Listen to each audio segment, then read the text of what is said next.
할렐루야. 한 사람씩 내 집을 아니오는 없고 옆에 사람 보고 우리 교회 좋은 교회입니다. 추석 명절이라고 그래서 사람들이 많이 빠지기는 했군요. 성가대를 보니까 30%도 넘는 사람들이 빠졌어요.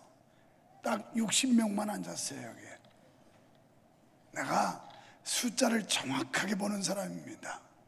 보통 90명 이상 왔는데 그러면 3, 9, 27 하면 27명이면 30%고 그러면 그보다 조금 더 빠졌으니까 30%도 넘는 사람들이 빠졌다는 데이터가 나오는 거예요. 그리고 오늘 다 어디로 도망갔으면 어떻게 예배하나 걱정했는데 1부 예배, 2부 예배로 3부 오던 사람들이 보태서 거기는 지장이 없었는데 여기가 좀 지장이 있네요. 그래도 관계없어요. 오늘 3부 예배 마치면 자유를 찾아서 다 고향을 가든 집에를 가든 중직자들도 딴 나 같으면 그저 잡혀가지고 오도 가도 못하고 하루 종일 붙어 있었는데 오늘은 그런 자유함이 있어서 참 좋겠어요. 알아서 제 갈 길로 가면 됩니다. 그리고 돌아오면 되는데, 여러분, 제가 목회하면서 이런 걸 느낄 때가 있어요. 저 사람은 저거 중직을 주었으면 안 되는데, 중직자가 될 자격이 안 되는 사람을 실수로 잘못 줬구나. 나 오늘 새벽에 일어났는데 그런 마음이 들었고, 내일 우리 가족들이 다 장로 권사인데 그들 모아놓고 할 설교가 사무엘상 15장 11절 이하의 말씀이에요. 목회하다 보면 저 사람은 장로 자격도 없고 권사 자격도 없고 안수집사 자격도 없는데 잘못 줬구나 후회할 때가 있다니까요. 그게 나만 잘못인가 했더니 성경에 나와 있더라고요. 사무엘상 15장 11절 이하에 보면 하나님께서 사울을 왕으로 세우신 것을 후회하셨더라 이렇게 나와요. 하나님도 후회하는 일을 목사가 안 하겠어요? 많은 사람 목회하다 보면 이 사람은 분명히 교회 중직의 자격이 없어. 잘못 세운 거야. 역할을 담당하지 못하고 본도되지를 않고 앞장서지도 못하고 이런 사람 시켰을 때 목사가 가장 괴롭고 고민스러울 때가 그런 때입니다. 40대 중년의 아들이 그의 노모에게 교회 가기 싫은 이유 3가지를 설명했습니다. 첫째, 아침 일찍 일어나야 하는 것이 너무 힘들다.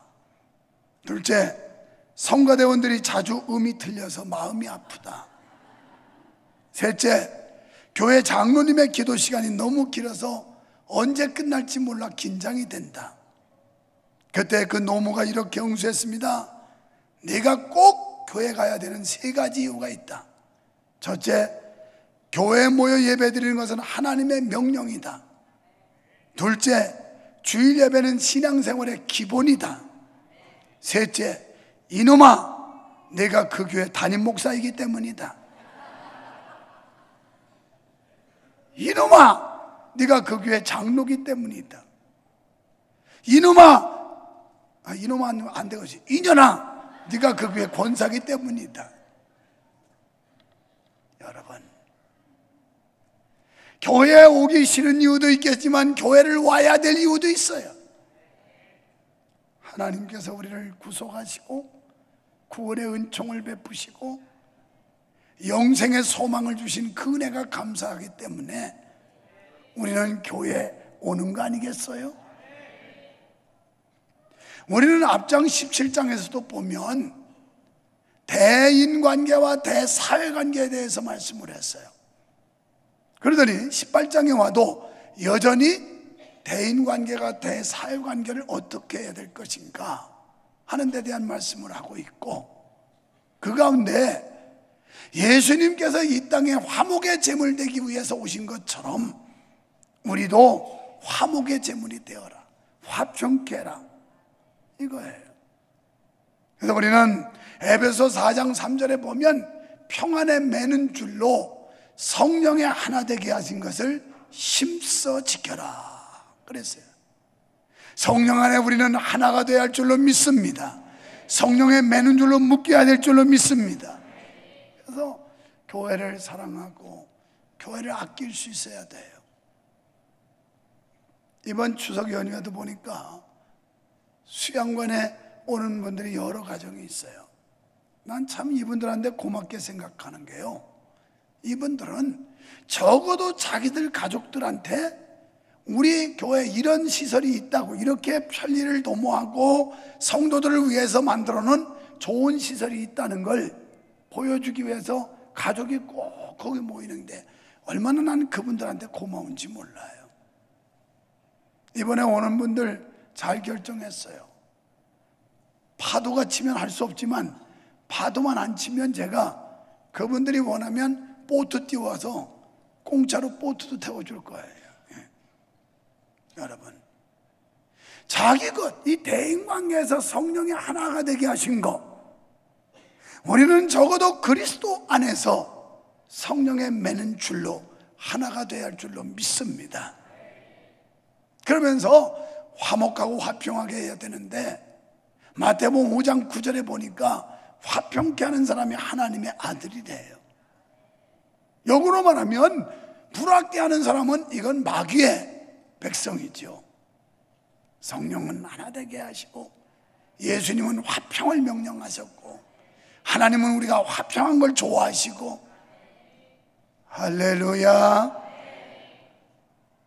성도 여러분, 이 땅에 예수님이 오셔서 이루신 것처럼 여러분도 교회 안에서 또 역귀성으로 우리 교회 손님으로 오신 분들, 여러분이 소속한 그 교회에서 여러분의 역할과 사명을 잘 감당하며 화평하고 화목케 하는 축복의 통로들이 되시기를 축원합니다. 그러면 평화를 이루기 위해서 우리는 어떻게 해야 할까요? 먼저 독선적 분리주의를 버려야 합니다. 오늘 1절 2절에 보니까 무리에게서 스스로 나뉘는 자는 자기 소욕을 따르는 자라 온갖 참지혜를 배척하느니라. 여기 자기 주장만을 내세우며 자기 주장이 관철되지 않는다요, 그 사회나 단체를 인정하지 않는 분리주의자가 되면 안 된다는 거예요. 그래서 교회 생활하면서 내 주장이 관철되지 않는다고, 내 요구를 받아들이지 않는다고 이러면서 분리주의자가 되면 안 된다는 겁니다. 이런 사람은 자기 주장만 옳다고 주장하는 사람들이에요. 그래서 오로지 자기 고집 가지고 자기 주장이 관철되지 않으면 기분 나빠해요. 그래서 교회에 대한 불평과 불만을 막 토로해요. 1절의 말씀은 무리에서 공동체에서 떠나는 것은 철저하게 반사회적인 삶이라는 말씀입니다. 이런 사람들은 자신의 이익만을 위하여 공동체의 이익을 무시하는 사람들의 모습이에요. 여러분, 내가 좀 손해보는 것 같아도 공동체의 유익이 있다면 그것을 용인하고 용납할 수 있는 사람, 이 사람이 화평케 하고 화목하게 하는 사람이에요. 오늘 1절의 문자적 번역으로 하면 이런 얘기입니다. 자신의 이익을 위하여 스스로 구분하려는 사람은, 이런 뜻이에요. 물론 좋은 일을 위해서 스스로 나뉘면 얼마나 좋겠어요. 예를 들면 더욱더 좋은 기도 생활을 위하여 스스로 나뉘는 자, 이런 자들은 좋은 일입니다. 그러나 이와 같은 신앙적 요소가 아니고 자신의 소욕을 위해서 배타적인 자세를 갖는 건 큰 문제입니다. 여기서 말하는 소욕은 히브리어로 투시아라는 단어인데 이기심, 그러니까 이기적인 목적이라는 거예요. 나밖에 모르고 내중심적이고 자기주장적이고, 그래서 이기적인 목적을 가지고 신앙생활하면 우리는 바른 믿음을 가질 수가 없게 돼요. 그리스도를 따르는 삶 자체가 뭐예요? 자기 죽이는 거예요. 자기를 내려놓는 거예요. 그래서 너희가 내 제자가 되고 나를 따르려거든 자기를 부인하고 자기 십자가를 지고 나를 따르라, 이렇게 말씀했어요. 예수 믿는 것 자체가 자기를 죽이는 겁니다. 믿으시기 바랍니다. 여러분, 혈기도 죽여야 되고, 때로는 자존심도 죽여야 되고, 고집도 죽여야 되고, 교회 생활하면서 고집불통이 되면 안 돼요. 이건 의지가 강한 것과 다른 겁니다. 여러분, 고집불통은 의지가 주관이 뚜렷한 것과 상황이 다른 거예요. 그런데 이걸 마치 자기가 뭐 의지가 강하고 개성 있는 이런 사람인 것처럼 자꾸 과시하려고 그러는데, 개성 있는 거 너무 좋아하지 마요. 저 사람 참 개성이 강하다. 그건 개 같은 성질이에요. 저 사람 아주 지성적이다. 지랄 같은 성질이에요. 여러분, 우리는 주님을 위하여, 공동체 유익을 위하여 꺾을 때 깨끗이 포기할 수 있는 용기, 이게 있어야 되는 거예요. 자, 이렇게 자기 소유욕, 자기 이기적인 목적이 있는 사람들은 온갖 지혜를 다 배쳐가는 사람들이에요. 이런 사람은 흔히 자신만이 가장 의롭고 옳으며 그렇지 못할 경우 모두 거짓되고 불의하며 헛되다고 생각하는 사람이에요. 그래서 나만 옳고 남은 다 틀리다는 거죠. 그리고 이런 사람들은 상대방의 말에 도저히 귀담아 듣지 않아요. 오직 자기 의견만 주장하고 관철시키려고 합니다. 이건 2절에 보니까 미련한 자의 특징이다, 이렇게 설명하고 있어요. 미련한 자는 명철을 기뻐하지 아니하고 자기 의사를 드러내기만 기뻐하느니라. 이런 사람은 명철을 기뻐하지 않고 자기 의사 드러내는 것, 여기에 그냥 혈안이 돼 있어요. 이런 사람들은 겉으로 보기에는 마치 진리의 파수꾼처럼 보이지만 실상은 교회의 화평과 교제를 깨뜨리는 철저한 독선적 분리주의자입니다. 이러한 자세는 결코 사회나 단체에 화평을 가져다 주지 못합니다. 교회가 분열하는 주요 요인이 바로 이런 사람들 때문이에요. 과거 신약 당시 고린도 교회도 이런 분열주의자들 때문에 바울이 근심한 일이 있었습니다. 사랑하는 성도 여러분, 그것이 거짓이 아니고 비진리가 아니라면 우리는 전체 의견을 존중하고 겸허히 수용하는 것이 성도의 바람직한 자세인 줄로 믿으시기 바랍니다. 만약에 이게 비진리라면 진리를 우리가 목숨 걸어야죠. 그러나 이것이 거짓이 아니고 비진리가 아니라면 쓸데없이 그것 가지고 오기 부리지 말라는 거예요. 고집 부리지 말라는 거예요. 믿음의 성도는 이런 독선과 분파주의를 버리고 겸허히 수용하는 마음을 가져야 될 줄로 믿습니다. 단 비진리가 아닐 때 말이에요. 우리는 자기 고집을 꺾고 지혜의 말씀에 순종해야 될 줄 믿습니다. 오늘 3절에 보니까 악한 자가 이를 때에는 멸시도 따라오고 부끄러운 것이 이를 때에는 능욕도 함께 오느니라. 악한 일을 하면 멸시를 받고 부끄러운 일 하면 수치당한다는 말씀이에요. 또 4절에 보니까 명철한 사람의 입의 말은 깊은 물과 같고 지혜의 샘은 솟쳐 흐르는 내와 같으니라.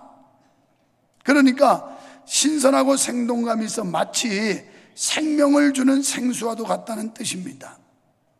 진리는 이렇게 영혼을 소생시키는 힘이 있습니다. 예수 그리스도, 그분은 진리인 줄로 믿습니다.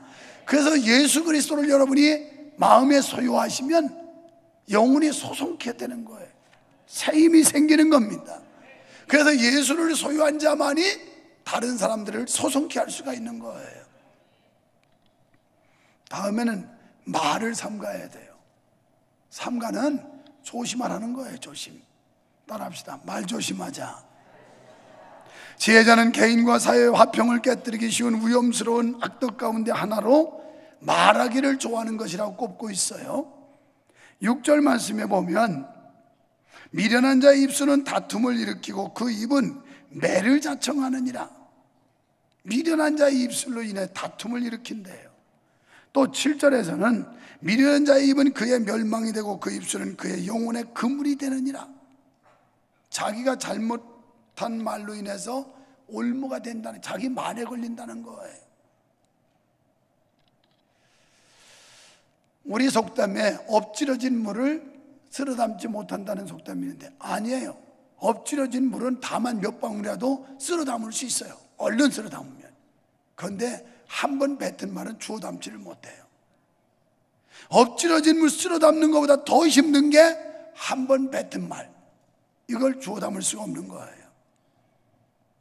여기서 지혜자는 잘못된 말의 위험성과 함께 혀를 삼가라고 교훈하고 있는 거예요.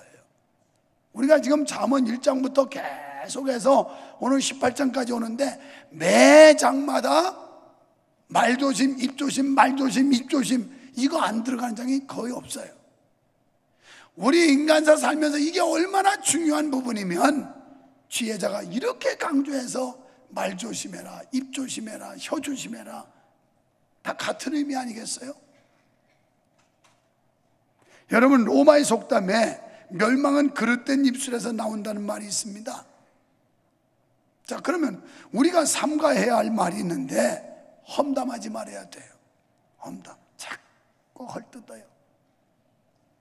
그 다음에 남의 말 옮기기. 왜 그렇게 남의 말 하기를 좋아합니까? 입에 곰팡이 날까 봐 그러세요? 도대체 왜 그렇게 남의 말 하기 좋아하는 거예요? 아니, 전도하기도 모자라고 기도하기도 모자라고 찬송하기도 모자란 반에 왜 그렇게 남의 말을 하냐고요? 제발 그런 짓 좀 하지 마요. 기도도 안 하고 전도도 안 하니까 입은 근질근질하고 하니까 자꾸 남의 말 하기만 좋아하는 거예요. 기도하는 사람은 남의 말할 그런 여력도 없어요. 열심히 전도하는 사람은 여러분 다른 말 할 겨를이 없어요. 근데 기도도 안 하고 전도도 안 하고 빈둥빈둥 노는 사람들이 계속 남의 말을 해요. 이거 하지 말아야 됩니다. 또 비방하는 말, 이거 하지 말아야 돼요. 여러분도 나를 비방할 수 있어요. 뭐 안 되는 데는 나라 상감도 욕먹는다고 뭐 그럴 수 있죠. 그런데 김석준 장로님 나하고 30년이 넘게 지금 34년 가까이 살고 있는데 얼마나 지루해요. 그렇죠? 질리고 아주. 여기 이재철 집사님, 황승 권사님 개척 초기에 와가지고 지금까지 살고 있는데 얼마나 지루해요. 박경화 집사님은 지금 뭐 시댁에 그냥 뭐 갔습니다만은 니네 엄마가 얼마나 지루하겠어. 왜 그러냐면 지난 목요일 날 우리 목사님들 며칠 모임 가졌다가 저녁을 먹는데 우리 노예 후배 목사님이 부임 목회해가지고 10년째 하면서 식탁에서 이런 얘기를 해요. 목사님, 명성교회 개척하신 지 얼마 되셨냐고 그래서 34년이라고 그랬더니 와, 대단하시다고. 30년이 넘도록 같이 이거 사는 게 얼마나 지루하겠냐고. 교인들도 자기는 10년밖에 안 했는데도 그걸 느낀다는 거예요. 여러분, 저 개척 초기에 저렇게 와가지고 변함없이 버티고 저렇게 계신 거 보면 참 저분들이 훌륭한 분들이에요. 저분이. 그런데 그분들이 버티게 한 목사도 대단한 거예요. 이게. 그래서 이분들한테 지루감을 없애주려고 내가 얼마나 몸부림치면서 연구하는지 알아요? 실증 안 나게 하려고. 그러니 늘 새로움을 어떻게 다 주겠어요? 어떨 때는 지루하기도 하고 짜증나기도 하고 어떤 때는 얄밉기도 하고 그렇지 않겠어요? 여러분이라고? 여러분, 그런데 그렇게 힘든 관계를 우리가 하나님의 은혜로 지금 유지하면서 비난해서 되겠어요? 돌아다니면서 비난하고 다니고 이런 말 하면 안 돼요. 좀 제발 좋은 말 좀 해요. 우리 목사님 훌륭하다고. 세상에 한 교회 개척해서 34년, 글쎄 은퇴 꼭 채우면 40년도 넘을 텐데 내가 이제 한진갑 지났으니까 은퇴 꼭 채우면 그래도 40년 넘게 먹게 할 텐데 벌써 어떤 사람들은 아직도 이렇게 많이 남아서 그러고 있어요. 이제 언제 얼마나 됐다고 그런 소리 하고 있어요. 이제 새로운 사람들이 34년 동안 개척 초기부터 저렇게 변함없이 함께 때려대는 실증도 나고 지루하기도 하고 어떤 때는 얄밉기도 하고 어떤 때는 서운하기도 하고 이러면서 지금 희노애락을 같이 겪으며 여기까지 왔는데 이제 언제 얼마 된다고 벌써부터 비난하고 다녀요. 그러지 마요. 그런 말 그 은혜 안 돼요. 은혜 안 돼. 이런 말 삼가해야 됩니다. 비방. 그냥 중상몰이야. 돌아다니면서 없는 말 만들어서 막 계속 말 지어 만들고 공격하고 이런 짓 하지 말라는 거예요. 성도는 이런 말은 당연히 삼가해야 됩니다. 당연히. 아멘. 우리가 쉽게 짓는 죄가 남의 말 옮기는 거예요. 남의 말. 이게 제일 쉽게 짓는 죄야. 남의 말을 그렇게 하기 좋아하지요. 때로는 이로 인해 불필요한 오해가 생기기도 하고 심한 경우는 성도 상호 간의 화평을 깨뜨려요. 초대교회 당시 데살로니가 교회에서 이런 사태가 발생했어요. 임박한 종말론, 잘못된 종말론을 가지고 초대교회 시절에 사람들이 야 이제 아무것도 하지 말고 종말이 다가왔으니까 우리 집집마다 돌아다니면서 기도하자. 이렇게 기도하다 보니까 사생활이 노출되겠죠. 집집마다 깊이 알다 보니까 이 사생활을 가지고 떠들어다니는 거예요. 막 여기저기 말 전달하고 누가 어쩌고 뭐 누가 살림을 어쩌고. 여러분 남의 말 그렇게 쉽게 하지 마요. 제가 두 가지로 생각하겠어요. 목장 예배를 죽으라고 안 하고 자기 집에 초대 안 하는 사람은 사생활이 좀 더러운 사람이고, 또 자기 집에 초대하는데 은혜가 안 되는 사람은 자꾸 거기서 말을 자꾸 이렇게 옮기는 사람이 있어서 그래서 이 사람들이 집을 오픈하기 힘들어한다. 두 가지 중에 하나일 거예요. 난 그럽니다. 교육자들한테도 성도들 사생활에 대해서 너무 깊이 참견하지 말아라. 그 사람은 과거를 묻지 말아라. 그 과거에 대해서 자꾸 알고 싶어하고 거기 꼬치꼬치 캐지 말아라.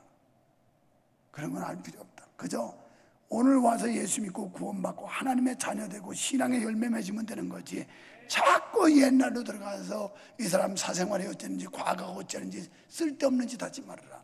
제가 그렇게 주지를 시켜요. 과거를 묻지 말라 이 말. 과거를. 지금이 중요해. 지금.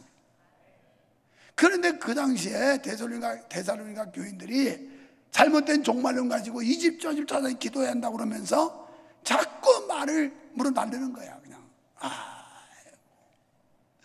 이상화 권사네 집에 갔더니 살림도 개판이고 그냥 어지럽고 막 이러면서 그걸 살림이라고 하냐고 막 만약 예를 들어 저기는 워낙 깔끔하게 하기 때문에 그러는 거예요. 진짜 지저분한 여자는 이름도 못 불렀어. 왜냐하면 그 얘기하면 목사님이 자기를 또 겨냥했대. 그건 맞겠지 뭐. 자기 마음에 그렇게 들리면 그게 맞는 거 아니겠어요? 우리는 남의 사생활, 이렇게 이 사람들이 모여다니며 기도 생활하다 보니까 남의 사생활을 깊이 알게 됐고 이걸 자꾸 다른 사람한테 전달하고 돌아다니는 거예요. 이래서 막 화목이 깨지게 되고 화평이 깨지게 되고 성도 간에 막 불화가 생기고, 이거 조심해야 돼요. 절대 우리 은혜 있는 사람은 봐도 못 본 척 해야 돼. 이게 하나님 앞에 은혜고 영광이면 봐도 못 본 척 해야 돼. 저걸 잘난 체하고 떠들고 돌아다니면 은혜 다 쏟고요, 다른 사람 은혜 다 까먹게 만들어요. 까먹게. 그래서 사도 바울의 마음을 무겁게 한 적이 있다고 데살로니가 후서 3장 11절에 말씀해요. 여러분, 지혜자는 말을 삼가고 혀에 재갈을 물리라고 우리한테 권고하고 있습니다. 재갈 물리라는 거예요. 재갈이 뭐냐면 이 입에다가 말 같은 거, 요새는 그게 있는지 모르지만 옛날에 마차가 있었어요. 우리 촌에서 마차가 짐도 싣고 다니고 그러는데 그 말의 입술에 세 줄로 해서 이렇게 재갈을 물려. 푹푹푹 왜? 사람들 물을까 봐. 그래서 재갈을 물리는 거예요. 오늘 말에 재갈을 물리라는 거예요. 은혜로운 말만 하시기를 축원합니다. 축복하는 말만 하시기를 축원합니다. 교회 잘 되는 얘기만 하시기를 축원합니다. 뒤에 나오지만 그게 복 받는 일이에요.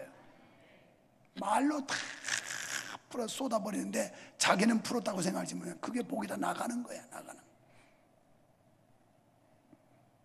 그러면서 21절에서 죽고 사는 것이 혀의 권세에 달려 있다는 거예요. 우리가 말을 어떻게 하는지 알아서 살기도 하고 죽기도 한대요. 복이 오기도 하고 나가기도 한대요. 여러분, 우리 성도님들은 모두 복 있는 말만 하시기를 축원합니다. 복 있는 말. 복 있는 말이 뭐예요? 은혜 있는 말이죠. 은혜 있는 말이 뭐예요? 소망 주는 말이죠. 기쁨 주는 말이죠. 격려하고 칭찬하는 말이죠.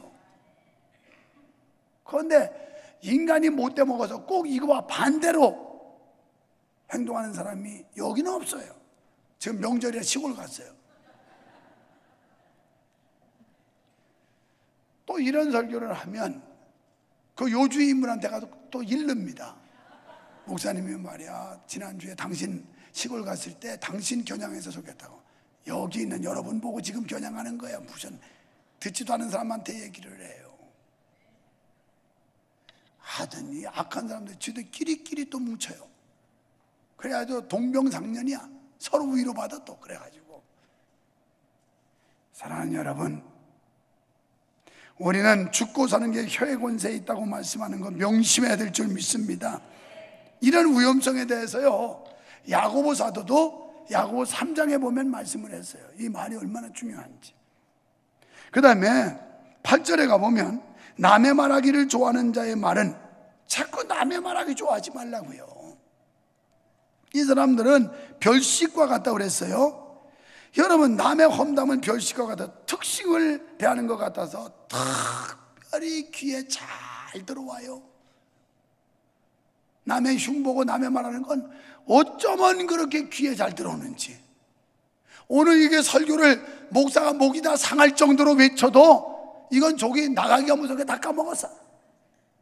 그런데 남의 말하는 건 어쩌면 그렇게 귀에 쏙 잘 들어오는지.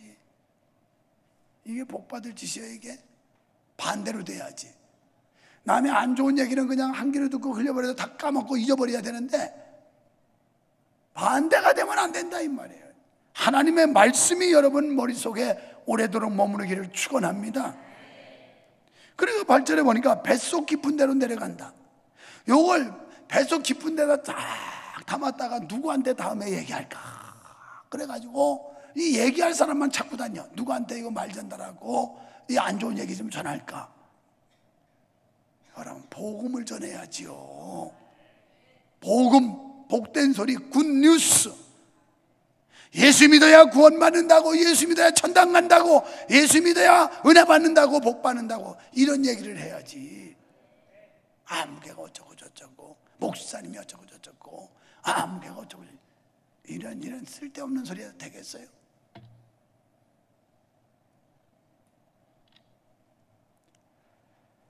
여러분, 이렇게 험담은요 신비로운 마력이 있어요.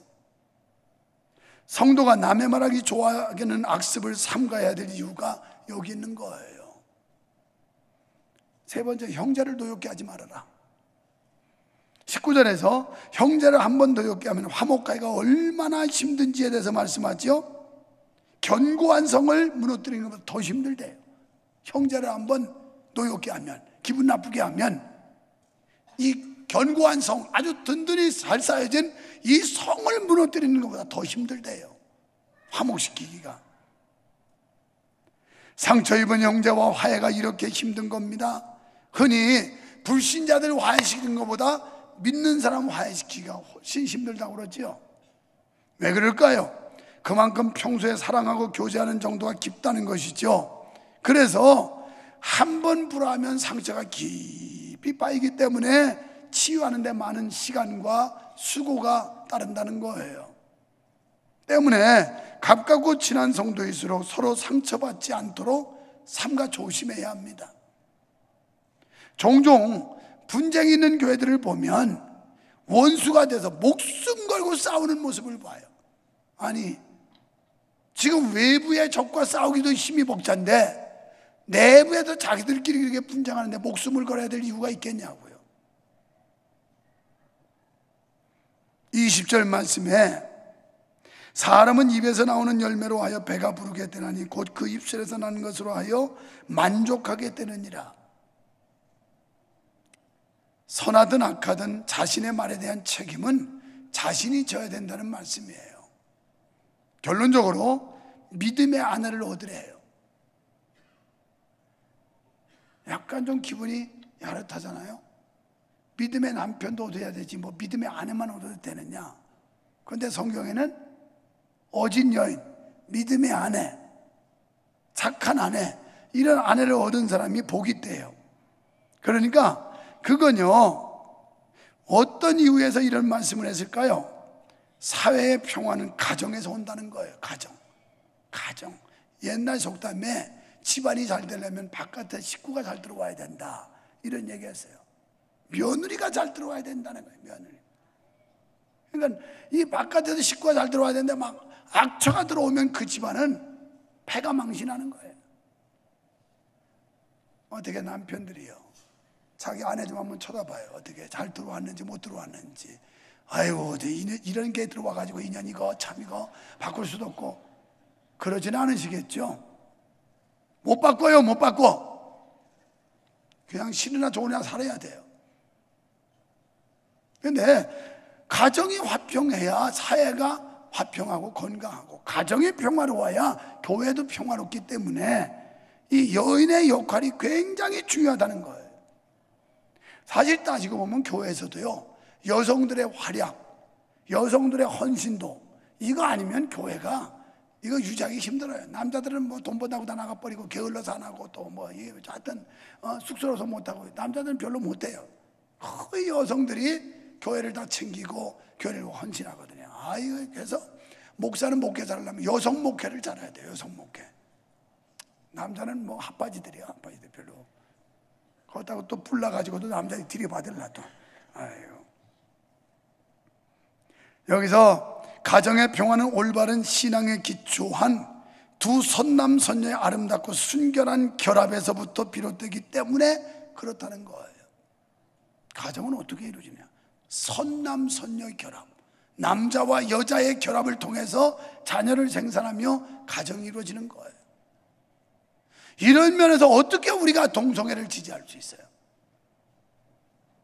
그런데 요새 뉴스에 보니까 무슨 대법관 후보, 헌법재판소 재판관 후보들 이것들 보니까 뭐 성평등 아주 그럴싸하게 얘기하는데 인권을 존중해야 되고 누가 성평등 하지 말랬어요? 남성과 여성은 동등한 거예요.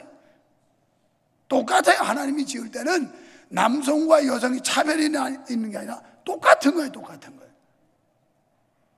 나는 이런 설교하면 여자들이 아멘 할 줄 알았더니 이 여자들 하도 지금 구박을 받아가지고 아멘 했다가 그러면 그냥 볼투가지 말까봐 가만히 지금 긴장하면서 쳐다보고 있어요. 그런데 동성애는 성평등이라는 거예요. 여러분, 성평등에는 이게 50가지나 돼요. 분명히 성경은 한 남자와 한 여자가 결합하여 부부가 되고 가정을 이룬다고 말씀했어요. 동성애는 진리가 아니기 때문에, 성경적이 아니기 때문에 목숨 걸고 싸워야 되는 거예요. 거기에서 지금도 야릇한 마음을 가지고 있는 인간은 이건 신자가 아니에요. 불신자지. 그런 집구석에 혹시 있다면 그랬으면 좋겠어. 어느 날 아들놈이 화장하고 머리 막 좀 길고 이상하게 생긴 장탁 하나 데리고 와가지고, 아버님 며느리 감입니다. 이래서 완전히 그냥 확 뒤집어지게. 어느 날 머리를 막 남성스럽게 깎고 남자 복장을 한 그런 여자 하나 데리고 와가지고 딸내미가 살까매 엄마. 어떻게 받아들일 수 있겠어요? 미치고 환장할 일이지 이게. 인연이 이게 미쳤나, 이거 어디 가서 이거 동성애를 하겠다고 이런다고 막. 여러분, 속 뒤집어질 일 아니에요 이거. 적어도 그리스도인이라면, 하나님이 하신 말씀을 제대로 믿는다면, 동성애에 대해서 요거만큼도 관심을 두면 이건 불신자예요. 불신자. 가정이 바로 세워져야 사회가 건강하게 되는 거예요. 이런 거 가지고 목숨 걸고 싸울 일이지, 저들끼리 내부에서 조금 기분 상했다고 감정 대립했다고 싸울 일이냐 이 말이에요. 이게 진짜 싸워야 될 건 안 싸우고 쓸데없는 거 가지고 싸워. 뭐 가지고 싸우냐? 밀가루가 맞냐 밀가리가 맞냐? 밀가리하고 밀가루하고 뭐가 다른지 아세요? 밀가루는 봉지에 담아주고 밀가리는 봉다리에 담아줘요. 봉다리하고 봉지가 뭐가 달라요? 봉다리는 춤으로 바르고 봉지는 침으로 발라요. 여러분, 밀가리 가지고는 국시 만들고 밀가루 가지고는 국수 만들어요. 이게 언어적, 문화적 차이인데 이런 거 가지고 싸워. 쓸데없는 거 가지고 본질도 아닌 비본질 가지고 싸우고 있다고요. 이래서 되겠습니까? 이거 마귀 좋아하는 일이에요. 마귀는 그런 거 아무것도 아닌 거 가지고 자꾸 부추겨 싸워라 싸워라. 아이고 잘 싸운다, 아이고 잘 싸운다. 마귀 좋아하는 일 해서는 안 되죠. 하나님 좋아하는 일을 해야지요. 성령님 좋아하는 일을 해야지요. 예수님 좋아하는 일을 해야지요. 우리가 진리를 사수하는 일에 목숨 걸어야 돼요. 결국 하나님이 주시는 선하고 지혜로운 아내를 얻고 그 아내에 만족하여 부부 사이가 화목할 때 그 가정은 평화롭게 마련입니다. 주 안에서 화목한 가정이 많아질 때 이 사회는 건강한 사회가 될 줄로 믿습니다. 주 안에서 화목한 가정이 많을 때 우리 교회는 건강하고 은혜로운 교회가 될 줄로 믿습니다. 그래서 우리는 시온성과 같은 교회, 그의 영광은 없다. 이 교회 안에 하나님의 영광이 가득하기를 주의 이름으로 축원합니다.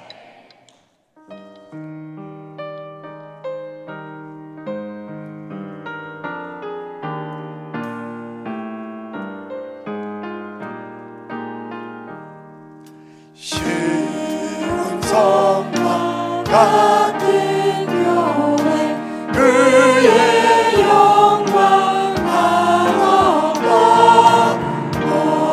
허락하신 말씀대로 주가 친히 세워가 반석 위에 세운 교회, 은빛자가 누구랴.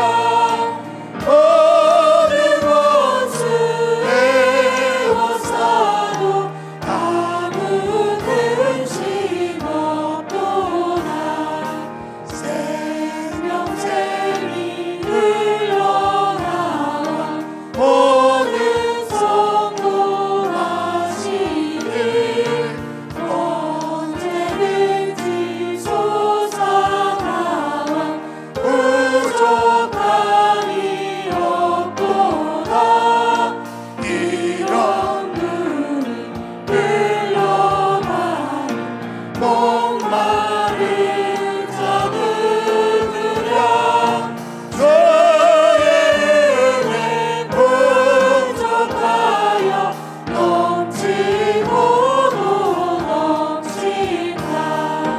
주의 은혜 내가 받아 시온 백성 되는 때 세상 사람 이방에도 주를 찬송하리라.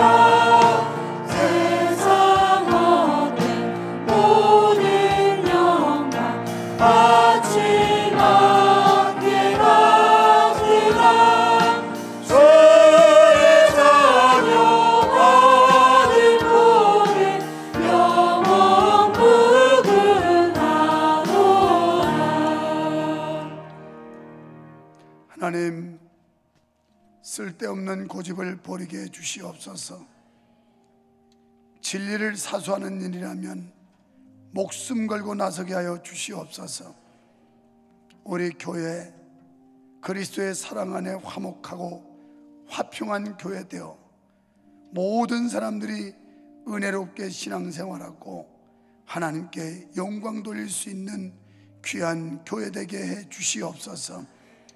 우리의 잘못된 편견, 잘못된 습관들을 내려놓게 하시고 하나님의 말씀 앞에 겸허히 무릎 꿇게 하여 주시옵소서.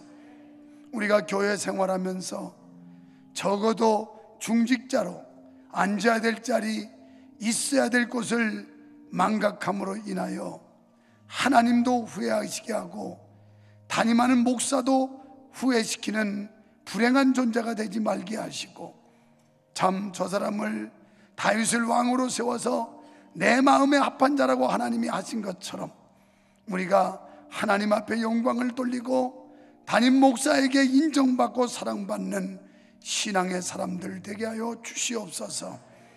예수님 이름으로 간절히 기도하옵나이다. 아멘.